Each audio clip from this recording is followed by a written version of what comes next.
Hello everybody and welcome to part 3 of Suzerain with me, Dave Pumphouse, and of course joined as ever by Terra. As ever is kind of a big thing, but hello everybody. So we were going to go through some government reforms, weren't we? Yes, we were about to discuss a possible merger when it comes to political ideas with the reformists, I believe. Yes. Reformists and leaning towards a more capitalist way, I would say. Yes. Yeah, and we're going to have to figure out how we're going to balance that up. I know after we switched the camera off, we did have a look at our judiciary, which is probably going to be important going forward. We might have to do some stuff with the Supreme Court, and we need to make sure that we keep our seats in power for next election. And then we have the leaders of the respective factions, and I think also to come up with the big things we need to look out for, which of course is the court backlog with regards to law, limited women's rights. I didn't see that last time. Well, considering the amount of text we went through, Yeah. I guess both our eyes and brains were kind of mush it. A little bit. So we'll limit ourselves to no more than 2 sessions on this recording. But apparently women in Swordland suffer from extreme sexism in both workplaces and at home. Okay. It bans them to learn natural science. Yeah, we're not gonna have that.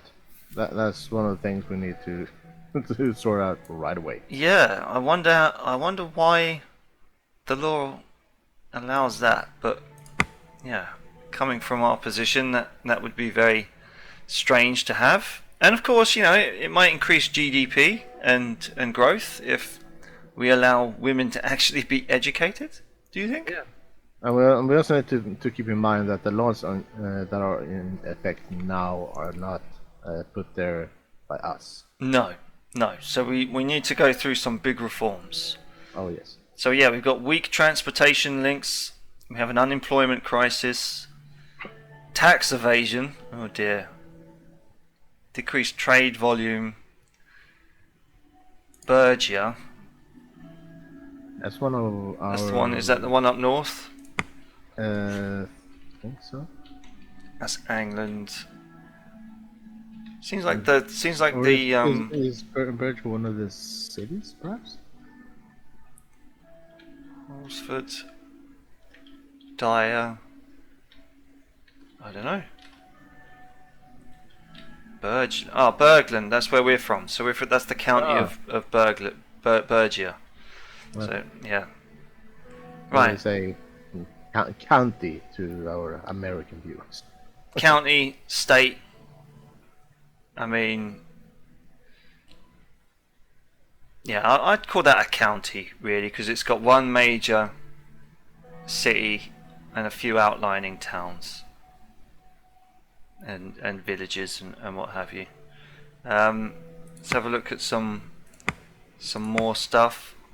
The military, yeah, we've got the big ones to the north. yeah, that will have to be sorted out and watched out for. And welfare, so we've got an overburdened welfare and tax evasion. With overburdened welfare system, we could possibly alleviate a little bit with fixing the unemployment. Yeah. Order, so we've got corruption, illegal immigration and organised crime. Perhaps. I think corruption is the one we need to deal with first. Yeah. And yeah, we've got Rumburg, yeah, that's yeah. And we have a lack of allies. Well, we only have one that is very contradictory to our own. Although all the others are kind of neutral or friendly. Yeah. Yeah, so we just need to watch out for Rumberg. Yeah. Yeah, okay. Well, let's. I mean, we read the news last time, didn't we? So I guess we just need to see this event and march forward. Yep. Okay. What do we want to do first? Well, first of all, we always need to read the reports. Yes. Okay, so people's views on the need for democratic reform in the government structure has changed over the last decade. Reformist propaganda from the leader of the People's Freedom and Justice Party, Franz Richter, have resulted in a massive increase in demands for democratic reforms. It's estimated that currently 55% of the population supports the reformist ideas. Well, to some extent, so do we. Yeah, I'd say that we agreed on that last time. Yeah, not everything, but at least half of it, I would say. Okay. Lucian and Peter arrive at my office to talk about the recent developments in the media strategy. They both took their seats across from me. Lucian put his reading glasses and quickly went over some documents, and Peter turned to Lucian and nodded. Let's begin. First of all, Lucian, you mentioned that Marcel Coranti contacted you. Who is Caronti again? Oh, it's this bow tie guy. Leader of the Businessman and philanthropic. no, media proprietor. Okay, so maybe he. Yeah, okay, so we need to maybe get him on side. Yeah, so he's not one of the oligarchs, it seems. I think he is an oligarch because he's a businessman, and I mean, come on, he owns the media, right? So he's got to be an oligarch. He's like Rupert Murdoch. You can't say Rupert Murdoch isn't an oligarch. Let's go on. Okay. The Carantis had always been known as one of the richest and most influential families in Swordland. Marcel Caranti is no exception. He was the oldest son of Conrath Caranti, the industrialist and media mogul who founded HOS, the richest man in the entirety of Swordland. Lucian turned to me. The entirety? Wow. Yeah. He has offered to meet with you, Mr. President. Interesting. What does he want in return? He looks like he's got a scar on his face. He looks like he might be like a war veteran or something from... Yeah, I didn't I didn't notice that. Yeah. just like I said, what does he want?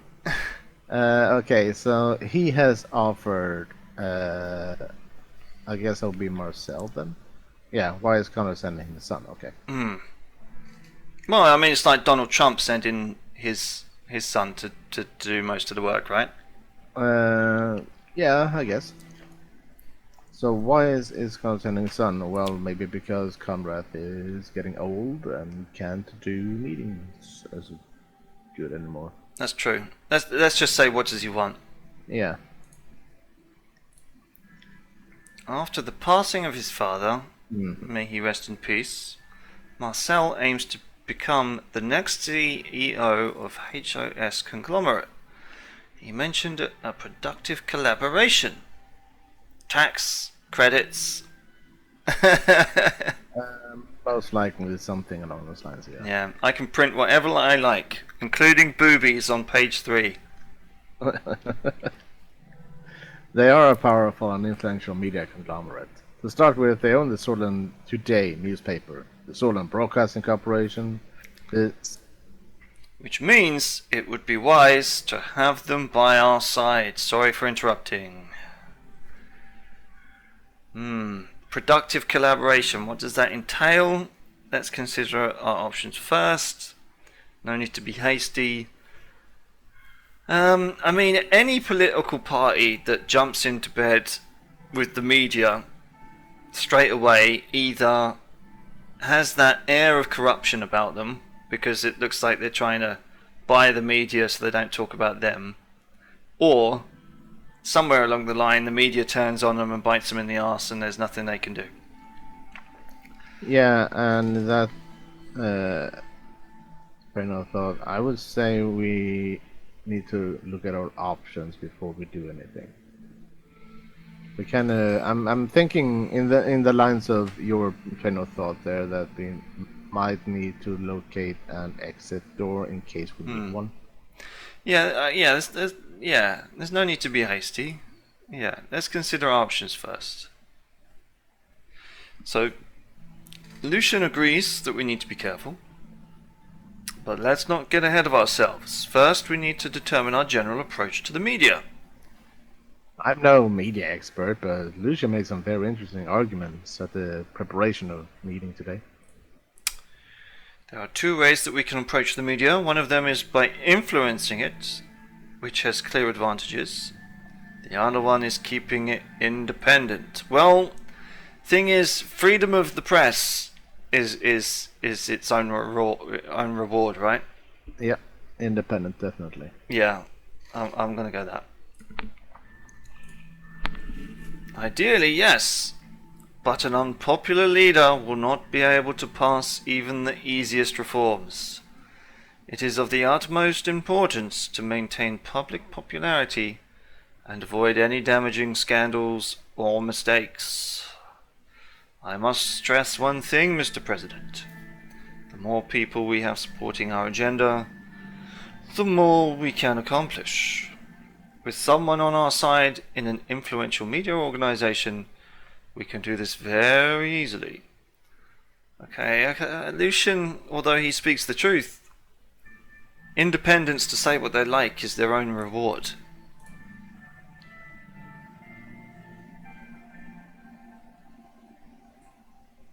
Well, I mean, I do share his opinion, but again, two wrongs don't make a right.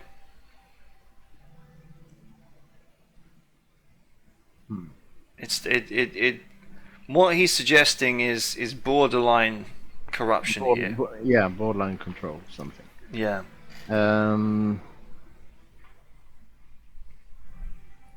But yeah, if we are intending to keep it independent, which logically would be the best thing, I'm guessing answer number 2 would make most sense, right? Yeah, I'm leaning towards that way too. Two wrongs don't make a right. Maybe, maybe not. It's hard to forget what happened to President Alfonso last year. Well, he was a fool. Things got even worse after his cabinet resigned, and the media started to slander him. But that was also a result of his own incompetence, yes, like I said. Okay, 2 knocks were heard on the door. Who is it? It's Livia, Mr. President. Who is Livia Suno? The first secretary. Interesting. What does she... Okay, yeah, okay, she's just She's... Oh, no, I want to read more. Okay, well, she's our secretary, yeah. She's tasked with directly handling most of the critical calls, scheduling paperwork for the president. Previously worked with Swordfish Airlines headquarters as executive director before starting her work. USP. Okay. National Committee in 53, where she was assigned to assist Peter Beckton, who was organizing support for President nominee Appleway. Authorized successful election, signal transference, personal secretary, Williams office, Palace. Okay. Yeah.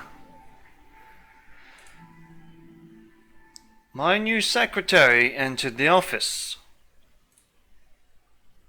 Okay, her dark curls bounced as she crossed the room to my desk. She spoke with a slight lift in her voice. Oh, do you want to put on a nice little lady voice for the viewers, Terra? Excuse me, Mr. President. Mr. Galad's secretary has been calling me and wanted me to relay a message. Marcel Caronti, the new CEO of HOS Conglomerate, is on the line for Mr. Galad. Ah. Well, this ball is in our court now. Would you like to talk to him, sir? Or would you like me to? I think I'm going to give it to Lucian. No, because he's suggesting corruption.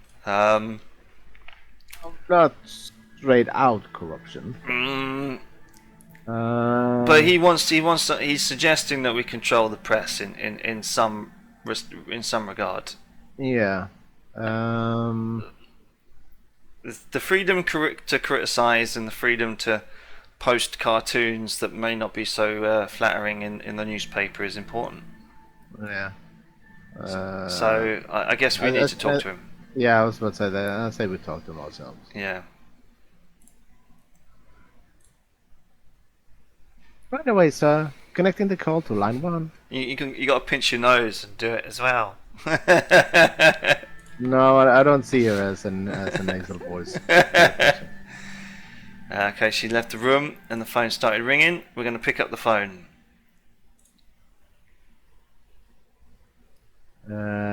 Okay, so He's no, calling the office. He's calling the presidential office. We need yeah, to. but that kind of feels a little bit "I'm better than you" tone. Number 2 sounds a little bit businessy, and number 3 feels a little bit more personal. Okay. Let's see if we can figure out what would be the correct response. He owns a luxury hotel group. Previous season served as chairman resorts. Okay, 12 destinations in 8 countries. Bachelor degree, blah blah blah. Journalism, broadcasting, operation, advertising, transfer.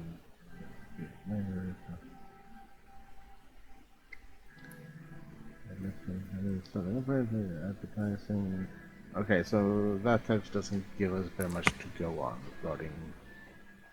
Maybe we should keep it more businessy. That's Yeah. number 2. Because number 1 really feels like the president speaking. What do you want? That kind of thing. But I mean, it's the office, right? You know, necessarily Well, you don't yeah, speak I to the mean, man, you speak to the office.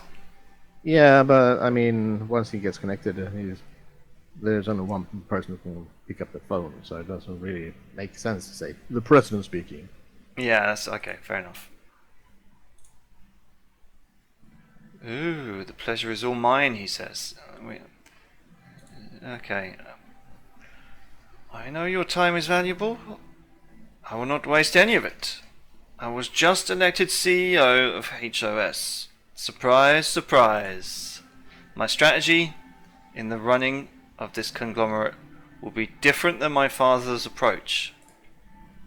This is why I'm offering a partnership deal regarding our media branch. I would like to formally invite you to my resort near Conriat for a meeting to discuss the details. Okay, well obviously this is a larger city in Greater Holsworth. Okay. I'm not quite sure I like his choice of words here. I'm offering a partnership deal. You don't partnership With the president. Yeah.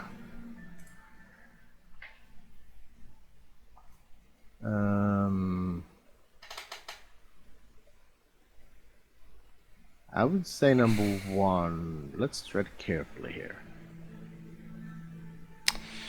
Because number 2 says, "Oh yeah, thank you. Yeah, sure, I'll be there." Number 3 is like, "Yeah, no." Number 1 feels more careful and kind of. I'm not going to jump into this. Let's hear what you have to say first. Yeah. I mean, like, but then he can always just turn around and say, "Well, the details can't be said over the phone." True, but then at least we tried. Because number 2 is basically just jumping headfirst. I feel. But we can always say no at the meeting. We can always say, "I've met you. These are not good terms. I'm walking away." Yeah, but if he is on the straight and narrow, and we ask what does it entail, he should give us at least something to think about. Like, "Oh, we're just gonna talk about this and this and this." Yeah, okay. The details we take once you get there, but I want to talk about these things. You swayed me. Okay, what does it entail? Our future as partners, of course, Mr. President. Surely we can't talk about the details on the phone. I just wish to have a face-to-face conversation with you, that's all. I will send you the details through my secretary if you are interested. Yeah. Yeah, at least that's number 2 then. Well, at least we tried. Well, I think we should meet him at least. Oh yeah. Yeah. Yeah. You will not be disappointed, I promise.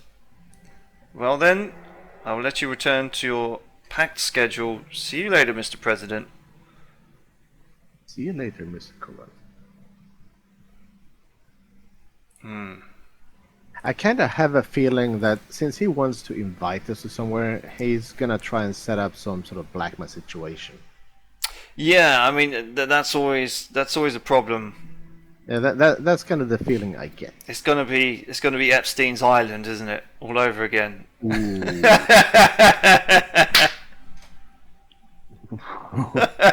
better pack a gun then. Yeah, don't worry. If I'm found dead, it means that the Clintons have killed me. Okay. I was found dead in a suspicious one-car accident. That's it. YouTube star with almost 69 subscribers on YouTube found 60. dead after insulting the Clintons. 69. Almost. We've got 68. So we'll find out who gets to be number 69 soon. Sure, I'm sure. Yeah, once Dave figures out who becomes the number 69 subscriber, you'll get a free 10-minute FaceTime with him. No. It has to be something more. has to be at least a reach around. No. Expect a worthwhile meeting next month. Okay, so we got a month. A month. What a bitch! I'm the president. You don't make me wait a month. I was expecting like next week or in a few days. Yeah, come round Wednesday. You know, we'll put on a chicken type of thing. Not in a month. I think we've walked into a trap like that right there, man. Yeah, I told you. Yeah, I'm feeling some sort of blackmail thing coming on here. Anyway, let's see what happens next month. Okay, well of course. Pete, then, looking forward to next month. I wonder if he has a pool. Yeah, this guy party man over here. Lucian looked at his watch. It's time to go. Thank you for your time.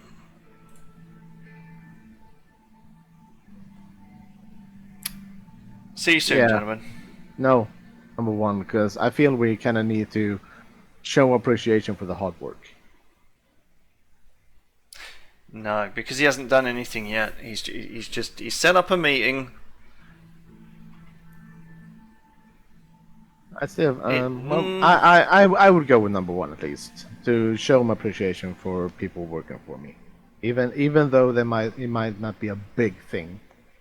I think recognition is still something that needs to be that is deserved no matter what you do. I mean, if you're working in or for the cabinet of the president and you do something that kind of pushes things forward, a little good job. But also, if we go to this meeting and decline, Lucian might turn around and say, I set up this meeting, you congratulated me for it, I thought we were going to go for this deal, why didn't we go for the deal? I think we need to keep our cards close to our chest. But if that meeting falls apart, it's not on Lucian's head. It's not, but I mean, going forward, it gives him false pretense to maybe think that we're going to take this partnership deal, you know? Because he was already suggesting borderline corruption. Well, all we have done so far is just accept to a meeting. And since Lucian is in the office, he already heard the conversation, so... I'm not going to give false praise to a man. I can't do it. No? Well, you're the one controlling the cursor. I do have veto power, but I think it's important to say, thank you, gentlemen. See you soon. We've got work to do. Yeah. We're already getting the attention of key figures and potentially dangerous ones too.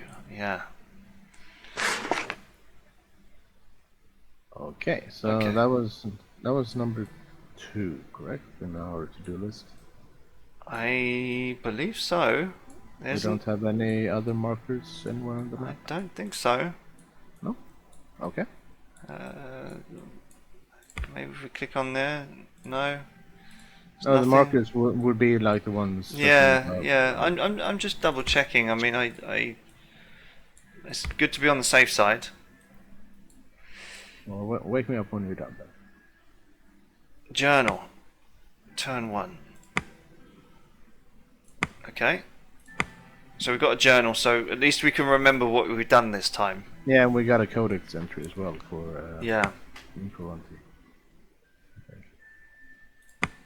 Yeah. Yeah. Oh wow, Jesus. Something flashing.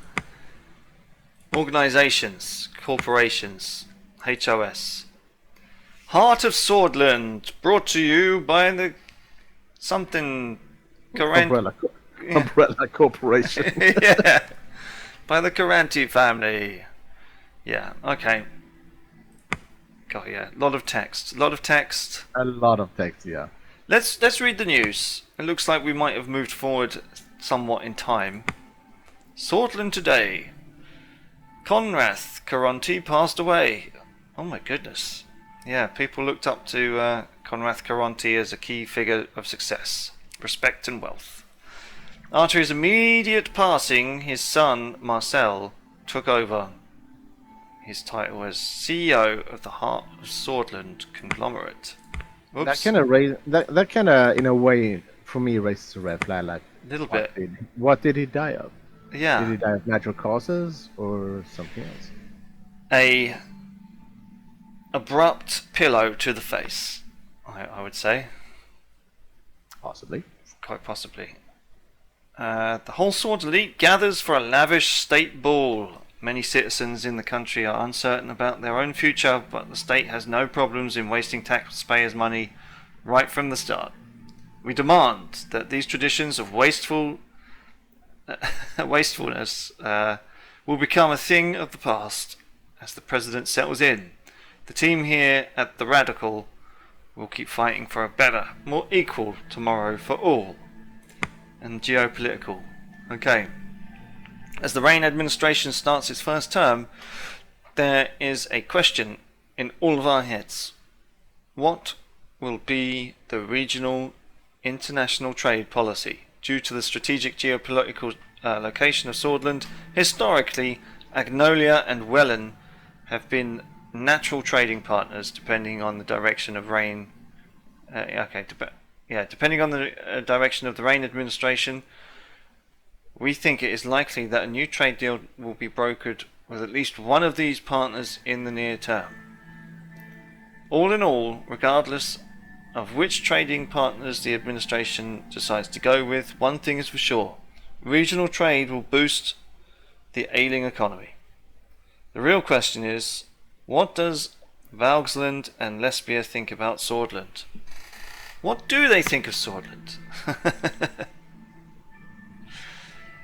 Wow. I do believe they were neutral last time we checked. I do. Yeah. I think England is worried. Oh no, that's part of ours. Yeah, they're worried that they're going to get invaded by Rumburg. Yeah, and so is also our counties, especially England, I believe it was. Yeah. Okay, we've got no other pressing issues. Unless just down there. Yeah. Okay, campaign finance bill. Sign or veto the Aurora campaign finance bill that was approved by the Grand National Assembly. Let's have a look. Grand National Assembly of the Republic of Swordland. Electoral campaign finance bill. The criteria for the allocation of public funds shall no longer be according to the number of votes won in the general election by a political party. The new criteria will be the proportion of seats won by any party. What? Hang on. Okay, so the amount of money you get to campaign is depending on how many seats you have in the assembly. Well, no, because that's corruption in itself. You have to. The new criteria shall be the proportion of seats won by a political party in the assembly. That's a new suggestion. Okay, the criteria for the allocation of public funds shall no longer be according to the number of votes won. In a general election by a political party. Yeah. The new criteria will be the portion of seats won. By a political party in the assembly. Yeah. So it's not about the general election, it's about how many seats you have in the assembly. But that means if you have more seats in the government like we do, then we automatically have more money to spend. Yes. But that's corruption in itself, surely, because Let's see what the rest of the text says. Political parties shall receive an annual amount of X per member of assembly. This results in a doubling of the USP election budget, a slight increase in the other parties in the assembly, while effectively removing all funding from parties that are below the 10% election threshold. So that basically bars the small parties to actually have a say. Yeah, exactly. That's not democracy. No, that's a veto. Yeah. That suggestion goes out the window straight away. Everyone deserves to make their voice heard. Exactly, because Oh God. Okay. And we got two new news clippings as well. We do. So we read the news first. The Household Post. The campaign finance bill has been vetoed by the president after its approval from the National Assembly by majority vote on Friday, following a 3-hour debate. Franz Richter, who also objected to the funding package, saying it contained too much unfairness in the allocation of the budget, also sought to delay proceedings by demanding a formal recorded vote, but was overruled. The bill passed the Assembly but failed to become law by the President. Okay, so we've sided with this Richter, who is one of the reformists, right?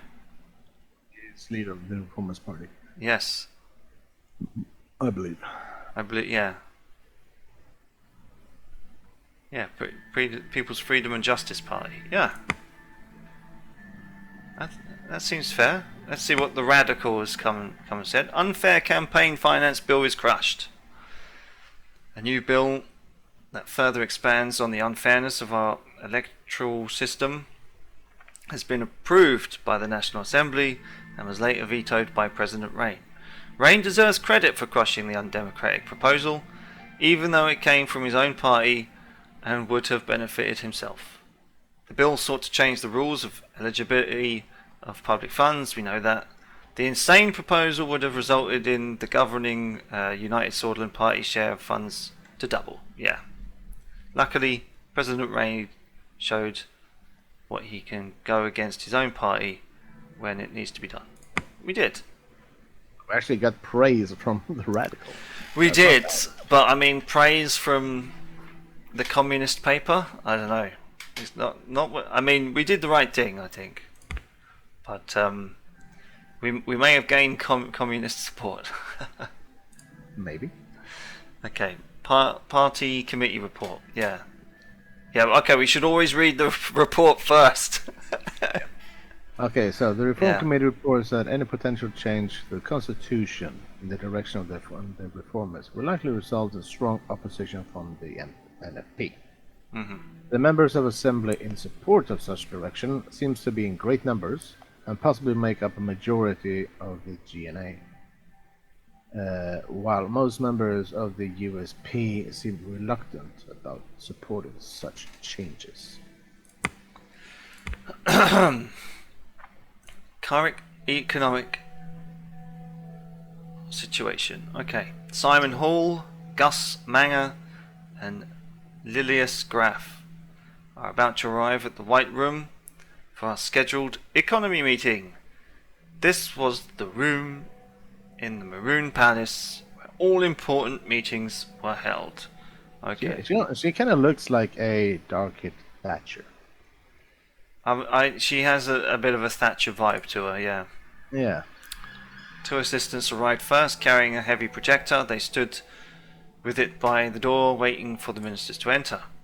From the hallway, I heard Lilius Graf's voice. She was using a patient, almost motherly tone.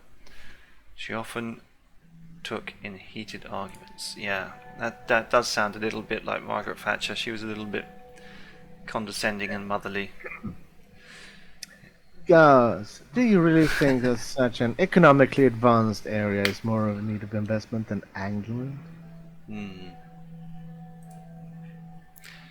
Lilius, my interior minister, strode in. She was clad in shades of brown and beige. The only spot of colour, a bright yellow nearest star on her necklace. Gus followed close behind. What is a nearest star? I had no idea. But brown and beige almost seems like That doesn't sound like Thatcher. Thatcher was more of a blue. blue and grey and pearls and yeah. Gus Manger. Don't be an Don't idiot. be an idiot, Lilius. I mean, he kind of looks like he has a hoarse voice. Little bit, but I was also going to say he kind of looks like Humphrey Bogart a little bit. Don't be an idiot, Lilius, kind of thing. Well, I don't know. Okay. So, No, okay, you do your voice. I think it's better. He's had way too many cigars in his life. A little more mafia. Don't be an idiot, Lilius. What about the unemployment crisis in the greater Holsord and Geisland regions we're going through? These areas are our economic heartland. Yeah. Gus curled his hands into fists. The Minister of Agriculture and Rural Development temper hadn't changed since his day in the Alfonso administration. But neither Okay, had, so yeah. so he's a handover. He Or is. hand-me-down. But neither had his reputation for getting things done. His far-reaching network of connections was unlike any other. Okay. So he is Minister of Rural Development. Minister of Agriculture. Right. Simon Hall quickly stepped between the two ministers without looking at either of them. He cleared his throat. Good morning, Mr. President! No. Uh-oh. We might have had a frozen. There we go. From the Holsord to the Rumburg border. Good morning, everybody! Okay, what's this? Oh no, let's just go for one. Shall we go for one? Well, considering that they're arguing even before they got into the office, I'm kind of curious what the debate is about. Yeah. Just a disagreement in internal economic strategy, President Rain. Not sure if I would call it just a disagreement, Lily ass.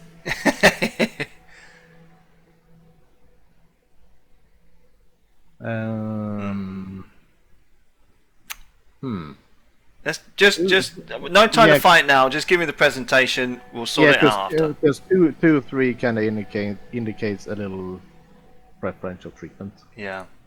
So yeah. Get it over and done with. I've got places to be. Yes, I will move forward with my presentation if no one objects. Please. Go ahead. Make my day, Punch. Simon pulled a silk handkerchief out of his pocket and briefly wiped his glasses. My staff and I have comprehensively analysed every aspect of... He was interrupted by a groan from one of the assistants by the door, both of whom were now visibly struggling to hold up the heavy projector. God, Jesus, someone get a table for these guys. Fuck. Yeah, exactly. Or, I don't know, something to roll it in on. Oh, you can put it there. He pointed below the painting of President Sol. The assistants placed the projector next to the table and installed a white screen on the wall. Leave now. I mean, thank you. And please leave now. What the hell? What a jerk. Thank you, come again. Yeah. The assistants left the cabinet room. I was reminded that Simon had never quite had a way with people, but his facility with numbers had made him the most sought-after economic specialist in Swordland. He sounds like he might be autistic. Yeah. To some extent, yeah. Simon started looking for his slides. He always carried documentation around with him. We shall wait patiently. Let's not get the man flustered. Lilius leaned on the table and spoke. Simon, what happened to the new police station construction in Estord? Let's have a look. Okay, we won't read where Estord is. We'll find out later. While going through his briefcase, he paused for a moment to answer. I got stalled due to the government property boundary issue. I have been meaning to look at it. Take a look at that one. Estord needs all the security help it can get. But she's... Oh, well, she is Minister of the Interior. So, why... I mean, because Minister of the Interior is like police matters, right? So, why is she not managing it in the first place? I think it's more than just police matters. I think it's more of an overlapping of everything has to do what happens within our borders. Well, yeah, but I mean, it falls within her remit. Sure. Government property boundaries, sure. I Yeah, would say so. yeah. More time for me to spend on my analysis. Bump. As his eyes glittered when he finally found the slides he was looking for. Okay. There have been some developments around the Swordish Wren, losing further value today. We have been trying to stabilize it with the central bank. The recession of 51 put enormous pressure on the economy. It resulted in the collapse of the value of our currency. The entire situation was a significant cause of concern for our administration. Since economics is my forte... Oh, is your forte, Mr. Rain? It's President Rain, you son of a bitch. I earned it. Is it possible that you might already be aware of the data? I can still explain the economic situation in better detail. Well, what is that? Okay. I would say unemployment and inflation are more of a greater concern because GDP and debt will become better as inflation goes down and unemployment goes down. So I'm gonna guess number 2 is more critical information to know. Because if inflation goes up, our money becomes even more worthless. Yeah. So we need to stabilize that first. Let's have a look. Unemployment has skyrocketed and is now at a staggering 16%. God, that's like Spanish levels. Wow. And the inflation is a relative high of 7%. Jesus Christ. It's worse than we thought, Dave. It's so much worse than we thought. Guys, Zimbabwe would be, bloody... Yeah, Zimbabwe is lending us money. Yeah, exactly. Jeez, unemployment... Okay, is this your dude? Unemployment is increasing crime and drug use. We need to get the people off the streets. The inflation isn't helping our average citizen either. Okay, GDP and debt. Let's have a look. Our current GDP is 310 billion Swordish Ren, and the national debt is... Wow. It'll take a year and a half of everybody just giving money to the bank just to get out of it. So yeah, for every... Yeah, literally every pound we make, 50% of that is pretty much not actually money that we can reuse. That sucks. Yep. Wow, okay. That's not good. It's still hard to fathom what we lost nearly 150 billion in wealth. Past 3 years were tough. Okay. And how is everyone else doing in the region with this recession? Let's have a look. The economy has been in recession of about -6% in the past year. The average GDP has dropped from 15,454 per capita. Jesus, it lost a third. It lost a third of their GDP. From 1951 to now. So what year are we? We're in 1954, I think. 3 years. That's what they're saying. Wow. Okay. What was fucking Mr. Whatchamacallit doing? Mr. Alfonso. Yes, the wine, yeah. Lining his own pockets, most likely. Yeah, this administration's success depends on our ability to stop the recession. The sooner we can reach the GDP growth, the better. Yeah, no shit. Let's move on to the economic strategy. Okay. Simon scattered the paper stack in front of him in an orderly manner and took a final look at his notes before clearing his throat.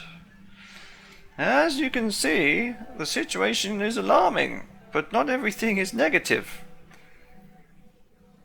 The extensive privatization program of Alfonso left us a large budget surplus, which we can use to stabilize the crisis.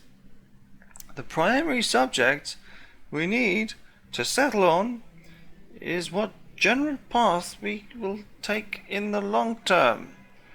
Solonomics-based nationalization happened in the 30s and Alfonso's privatization began in the 40s. What will our administration focus on? One of our main promises was to promote a free market economy to stop the recession.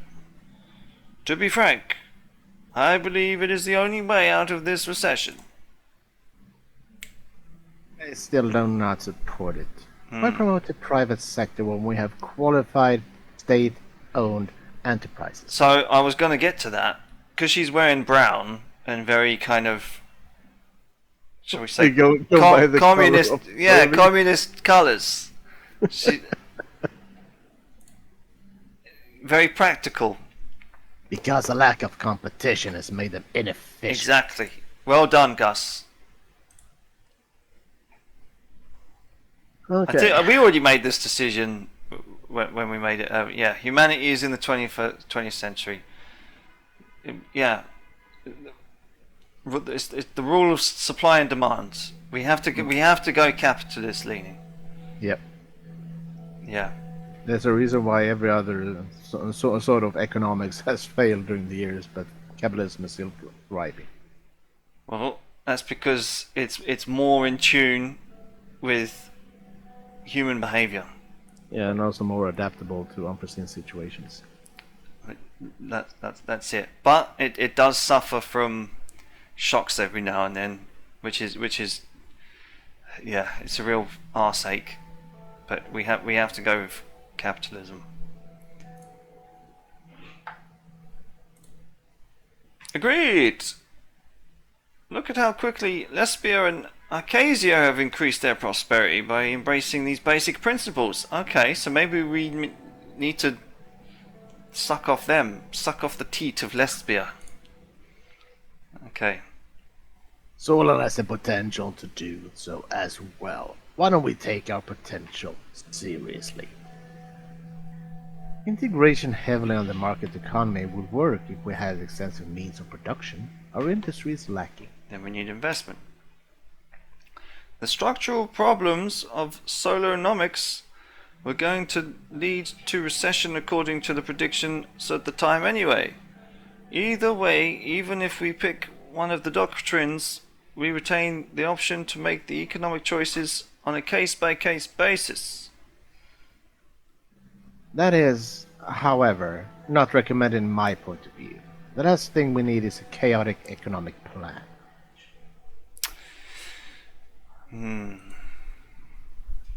Finally, something we can both agree on, Billy.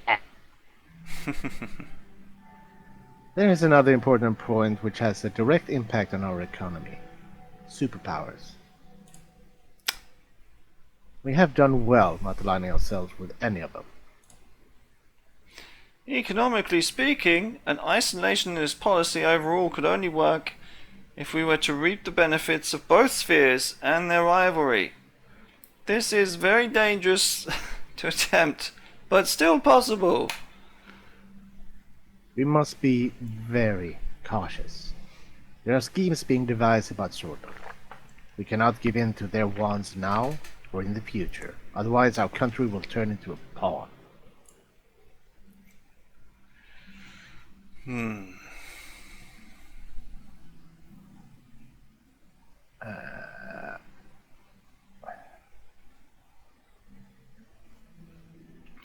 Time will only show.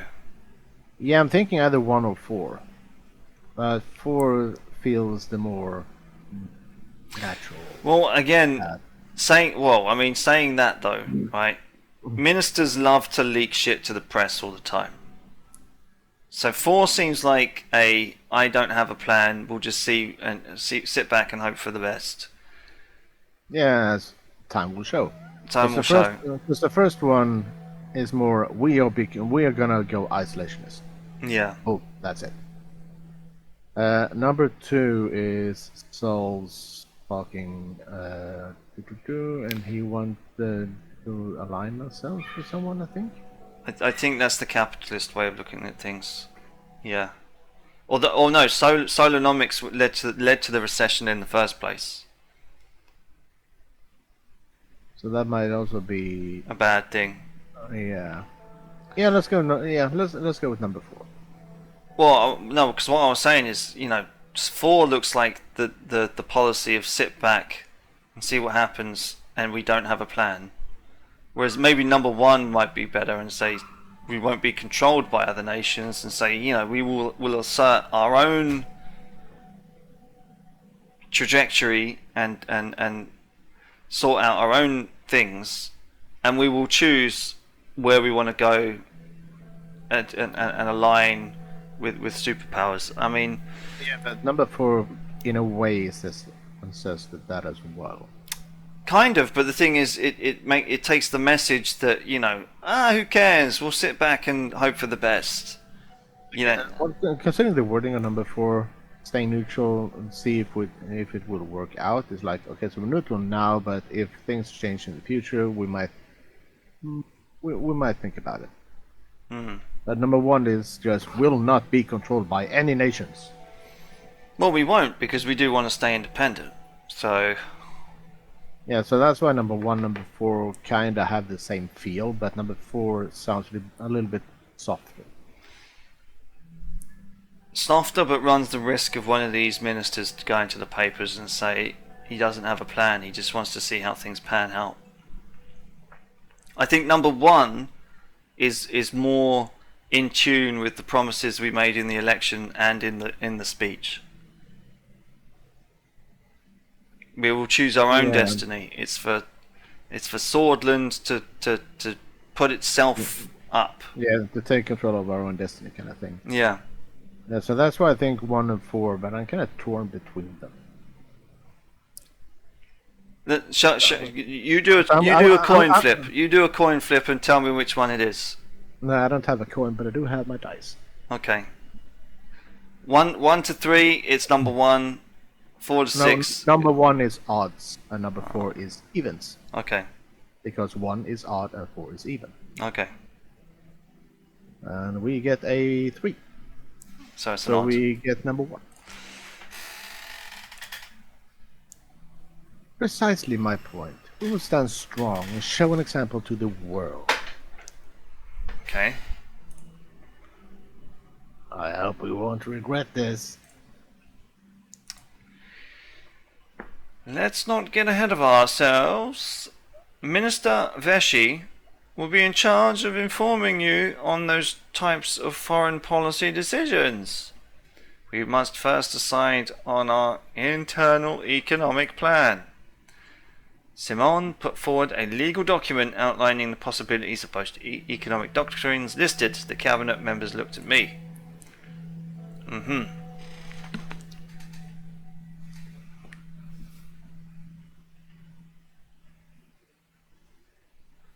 Capitalist free market reforms. His path was going to enrich Swordland, but it fucked us GDP wise. Yeah, but the thing is, we don't know what happened behind the scenes. All we know is what was presented to the public. So we don't know what minute decisions he made. No. So okay, what's on our long-term economic schedule? Have we got any big things coming up, like factories opening? I don't even know what the fuck we export. You know, like what? I mean, do we grow anything? That's Okay. actually a good question. Okay, let's Yeah. let's ask Yeah. that. What's Yeah, on the economic schedule? that is kind of important to know. Picking a construction company, trade relations, tax reform, and privatization initiatives would be some of them. Right. Sticking to a solid planned economy strategy would be the right call. The 5-year plans were fruitful in the past.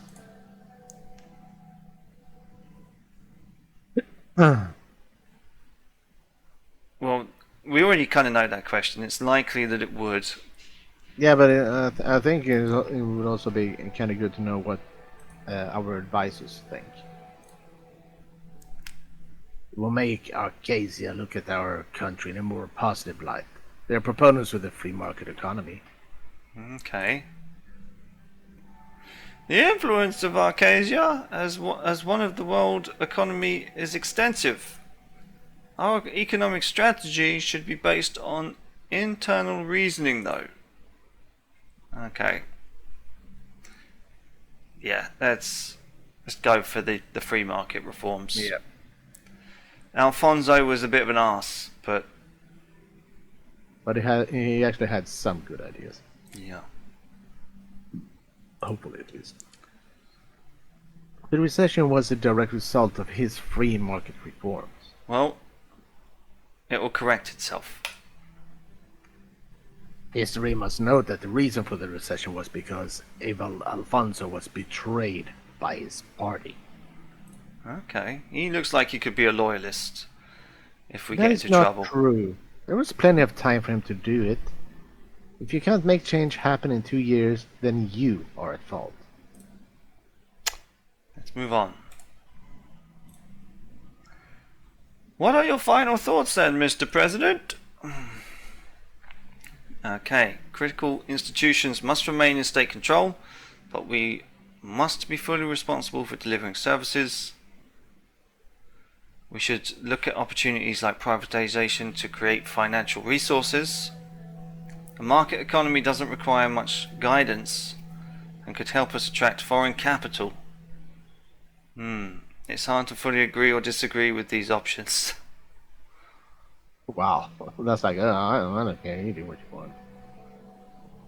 I mean, a market economy doesn't require much guidance. The more you regulate it, the more it fucks up. And free market reforms, yeah. But the thing is, our GDP is going down the pan, and our Swordland krona, or whatever you want to call it, Ren, I think. Ren, yeah, it is not very good. So maybe starting with financial resources, although technically privatization, I mean, it might improve efficiency. Yeah, but privatization also, as far as I understand it, means that money won't be coming into the government. It's going to be lining the pockets of the ones that run the privatization. Ah, yes, okay, yeah, fair enough. But the thing is, it's the same with foreign capital, though, right? Because it doesn't benefit your guys necessarily, because the guys at the top of that feeding chain are foreigners.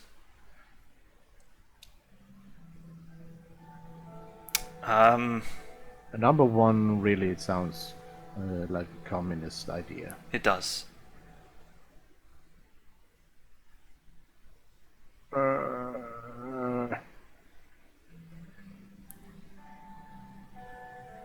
Fuck it. Let's go for 3. Let's. I mean, we were talking about foreign investors and things like that Yeah. before. So yeah, I'd say number 3 might actually happen. And was it Abkhazia or whatever it is? Abkhazia likes free markets, so it might attract investment and it might get them on side if we get invaded by Rumburg. Well, if they do, I'm pretty sure they're gonna pull out. And, oh, let's trade with Rumburg. Is that what you do to Terra? Do you pull out? I do actually. Okay, shall we go for 3? Yeah. Okay. Especially from Arcasia, President Walker is always interested in expanding the economic zone of ATO. Yeah, we could secure lucrative investments from capitalist countries. So, what will our general economic plan promote? Yeah, as promised. And we're gonna show that we are not the previous rulers. We stick to what we have promised. Yeah. Well, this is why you're Ministry of the Interior, Lilius Graf. Okay, she looks displeased. No, that, she's just born that way. Yeah. Now that there is clarity on which direction we are heading, I will work on a good plan accordingly. This concludes our meeting. At our next gathering, we will talk about the upcoming infrastructure investment plan. Okay. Now that the economic direction was taken, the ministers dispersed for lunch at the Maroon Palace. For new news and a lot of ticks. A lot of stuff. A lot of stuff to look forward to reading. Well, maybe we're going to read that in the next video. Yeah, but we got to remember to start with the news. Yes. See you on the next one, ladies and gentlemen. Ta-ta.